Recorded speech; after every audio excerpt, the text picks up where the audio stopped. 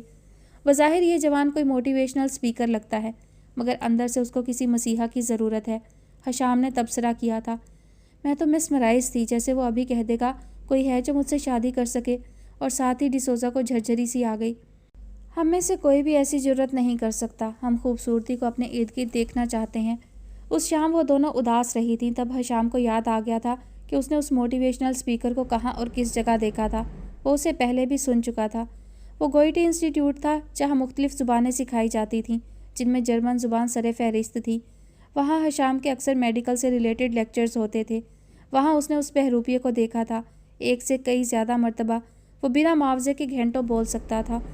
جی تو dear listeners, آج کی ایپیسوڈ کا اختتام یہیں پر ہوتا ہے۔ آج ایپیسوڈ جو ہے وہ کچھ طویل ہو گئی ہے۔ وجہ یہ تھی کہ تسلسل کو توڑا نہیں جا سکتا تھا، کہانی کو کسی مناسب مقام پر ہی ختم کیا جاتا ہے ایپیسوڈ، تاکہ دوبارہ جب شروع ہو تو انسان کا ذہن جو الجھا ہوا نہ ہو کہ پریویس ایپیسوڈ پتہ نہیں کہاں ختم ہوئی تھی، تو وہ جو ہے تسلسل نہ ٹوٹے، اسی لیے تھوڑا سا جو ہے مجھے آج ایپیسوڈ کا ڈیوریشن بڑھانا پڑا۔ اور میں معذرت خواہ ہوں، مجھے ان سارے مصنفوں کے اور کتابوں کے نام جو ہے وہ درست نہیں معلوم، اور یہ جو کردار ہیں مختلف مشہور معروف ناولز کے، تو میں نے نہ یہ ناولز پڑھے ہیں اور نہ ہی ان کرداروں کے حوالے سے مجھے معلوم ہے۔ اور اردو میں جب نام لکھے جاتے ہیں تو ان کا تلفظ جو ہے وہ بدل جاتا ہے، تو جیسے فی الحال یہاں پر لکھے ہیں میں نے اسی طرح ادا کر دیے ہیں۔ درست نام کیا ہے مجھے نہیں معلوم ہے، تو آپ لوگ جو ہے تھوڑا سا اس معاملے میں ایڈجسٹ کیجئے گا اور انجوائے کیجئے۔ کہانی کافی انٹرسٹنگ لگ رہی ہے، تھوڑی سی پیچیدہ بھی ہے، لیکن دلچسپ کہانی ہے۔ دیکھتے ہیں آگے کیا ہوتا ہے۔ انشاءاللہ جلد نیکسٹ ایپیسوڈ کے ساتھ حاضر ہوں گی۔ اپنا بہت سارا خیال رکھیے گا، مجھے اپنی دعاؤں میں یاد رکھیے گا۔ اللہ حافظ۔